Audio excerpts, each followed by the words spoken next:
watching my video. Sorry. Times are a-changing. That's been around for a while.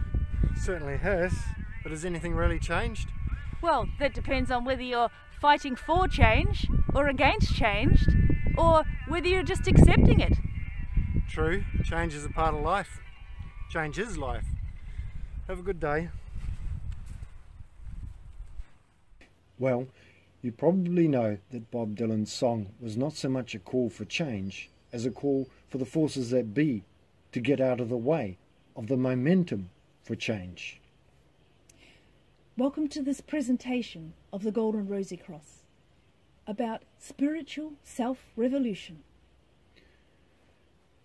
Today we would like to talk about change and explore how we can bring about real change, a self-revolution that really does change our world. The thing is, if we perceive our place in the world in terms of opposing forces, liberal and conservative, good and bad, right and wrong, black and white, then we are setting ourselves on a collision course with others who feel compelled to react likewise.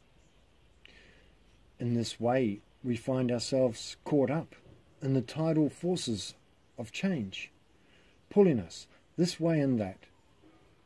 When we really understand that there are two opposing forces working within this momentum for change, then we can work out where we should stand in relation to these forces.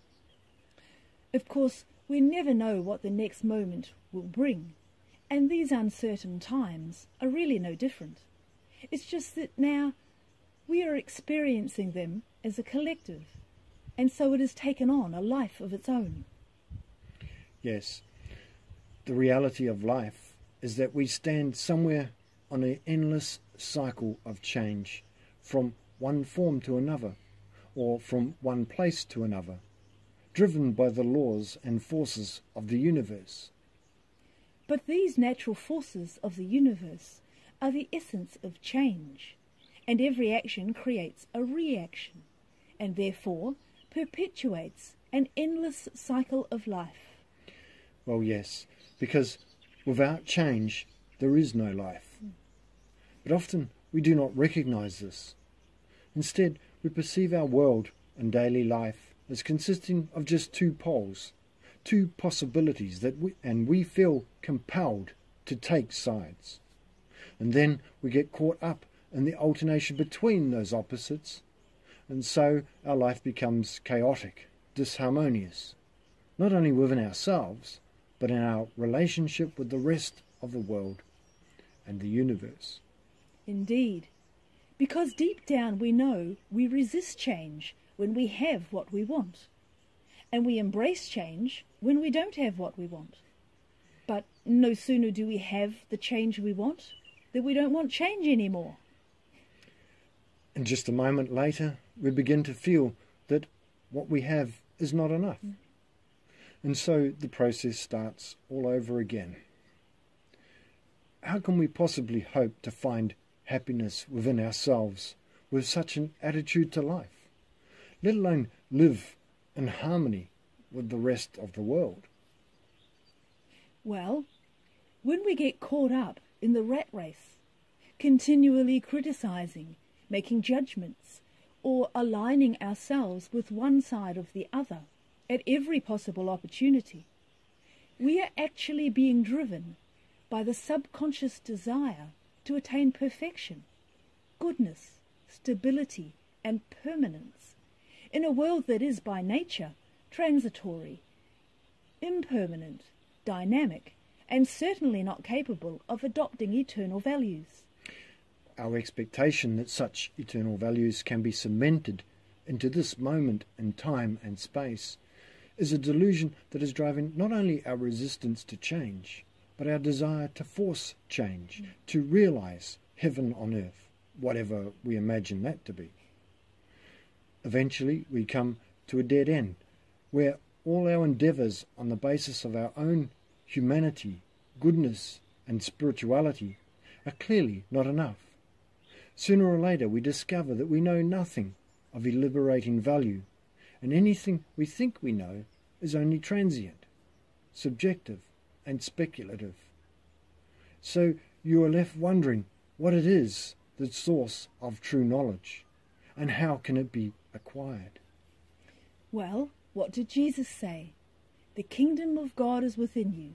It is nearer than hands and feet. What we seek is not a place outside of ourselves or something we need to bring into our lives. It is already here, in the centre of our being. The Golden Rosycross calls this eternal element within us the spirit spark, which is the very essence, not of our ordinary personality being, but of the divine potential of the spirit soul being that we must be manifested into. Yes, and Jesus also said, "My kingdom is not of this world." So while this eternal element is within us, it is also completely out of reach for the ordinary personality being. This means whatever we think this eternal element is when we are thinking, desiring or acting out of our egocentric personality, it is not, because the ways of the world are not the way of universal wisdom. We have to change, and this change begins by letting go of all our so-called knowledge, our preconceived ideas, theories and expectations about what we are and what we are to become. Absolutely. It requires a fundamental reversal, a complete self-revolution, so that our self-centered personality being recognizes it must give way to the other one within us, so that this reawakening spirit spark can grow. Such a self-revolution is not denying that there is a need for societal change, absolutely not. But if we truly long for balance and harmony from within, then this revolution must take place within ourselves. Because change and stability, impermanence and permanence, temporality and eternity are absolutely not dichotomies, but fundamentally different realities. They are, on the one hand, the essence of our universe of time and space, and on the other hand, of an eternal element which, while permeating time and space, is not subject to time and space. So there are two beings living within us, which comprise our little world, our microcosm. One is our perishable, egocentric personality being. The other is the imperishable, eternal human manifestation. We have to let go of one so that the other may grow. After all, one cannot be the servant of two masters. If we really want to change, to truly break free from our worldly perspective, then we need to be prepared to let go of our egocentric tendencies, to allow them to diminish in order that we can serve our true master, the spirit that dwells within us. So doesn't this mean that all our efforts to bring about lasting change in the world are therefore self-contradictory? Because those efforts imply we're trying to impose eternal values on temporal things.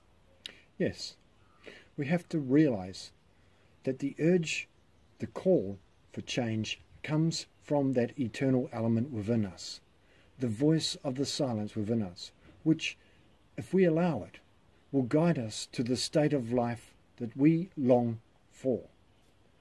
But this inner voice is drowned out when the voice of the ego pushes us to make judgments, to pick a side, to fight for change, or to resist it.